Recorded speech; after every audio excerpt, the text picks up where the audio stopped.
माई हे जनक नगर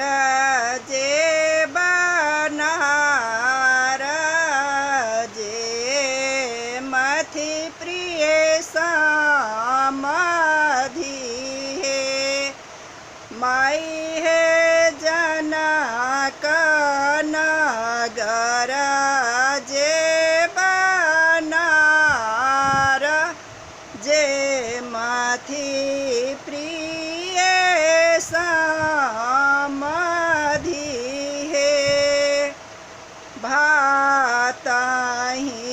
दाली तरकारी लागल सहचरहि हे माई हे रुचि सावो जे मथु सरकार जनकपुर जे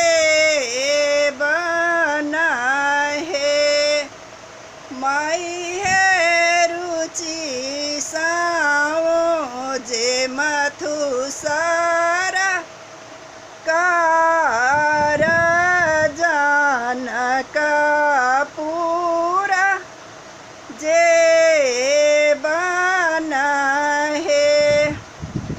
अदौरी तिलौरी दनौरी लागल सहचरहि हे अदौरी तिलौरी दनौरी लागल सहचरहि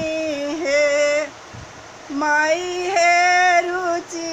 सावो जे मथु सरकार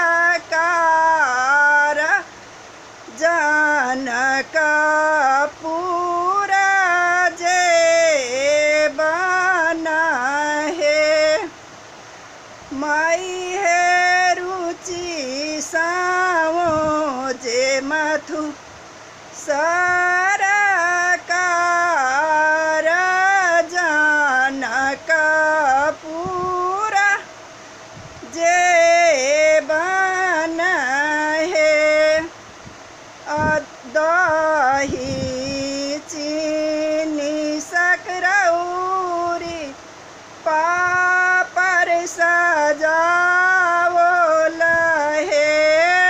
दही चीनी सकरौरी पापड़ सजावल हे माई हे रुचि सावो जे मथु सरकार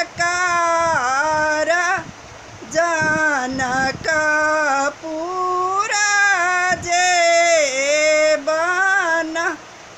हे माई हे रुचि सावो जे मथु